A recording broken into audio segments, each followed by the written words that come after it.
Hey, I'm Mike, and welcome back to the Kitchen Table Money Library. Today we're going to talk about something that's quietly showing up on your electric bill, and most people have no idea why their power costs keep going up. I'm talking about the AI power tax. Here's what's happening.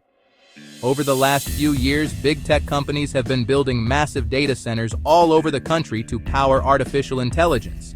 Every time you ask a chatbot a question, every time an AI generates an image, every time a streaming service recommends a show, all of that runs on data centers, and data centers use an enormous amount of electricity.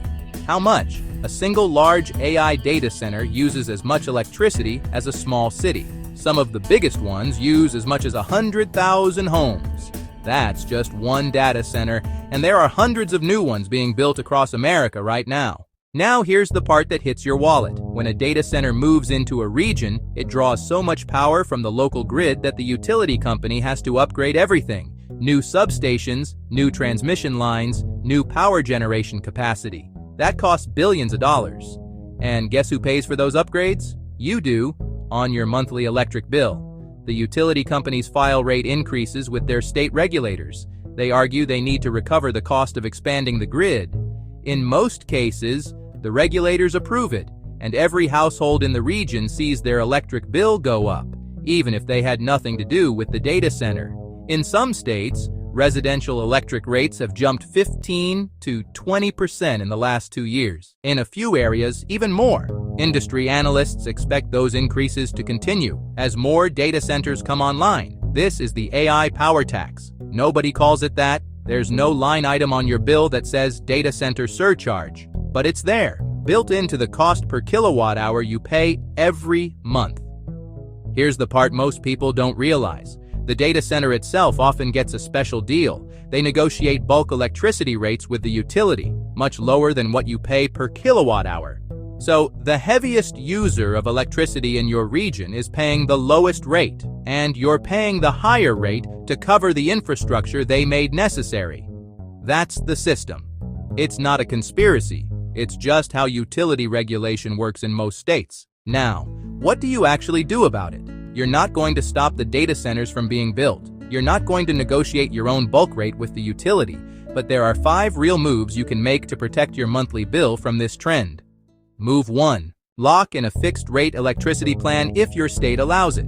About 15 states have deregulated electricity markets, which means you can choose your electricity supplier: Texas, Pennsylvania, Ohio, Illinois, and several others. If you're in one of those states, you can shop around for a 12 or 24-month fixed-rate plan. That insulates you from rate increases for the length of the contract. If you're in a regulated state like California, Florida, or most of the South, you don't have this option. You're stuck with the utility. Skip to Move 2.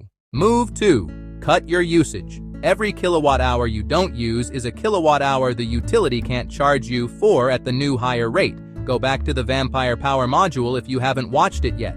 Unplug what you don't use. Put your entertainment center on a switched power strip. Adjust your thermostat by 2 degrees.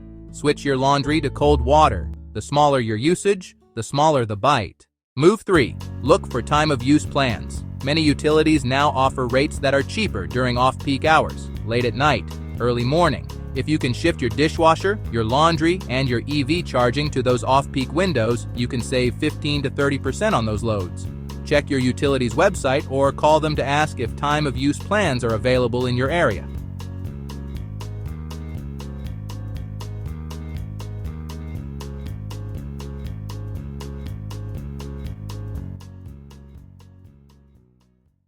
Move 4. Check for state and federal energy efficiency rebates. The federal government and most states offer rebates for energy-efficient appliances, heat pumps, insulation upgrades, smart thermostats, and solar panels. Some of these rebates cover 30 to 50% of the cost. The rebate money is sitting there. Most people never claim it because they don't know it exists. Search your state's name plus energy efficiency rebates and see what comes up.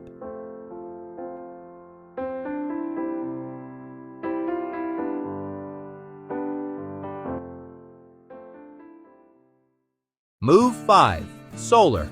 If it makes sense for your situation. Solar has come way down in cost over the last decade, and depending on your roof, your state's net metering rules, and the available incentives, it can dramatically reduce or even eliminate your electric bill. This isn't a small decision, and it's not right for everyone. But if you own your home and you're in a high sun state, it's worth at least getting 2 or 3 quotes to see what the math looks like.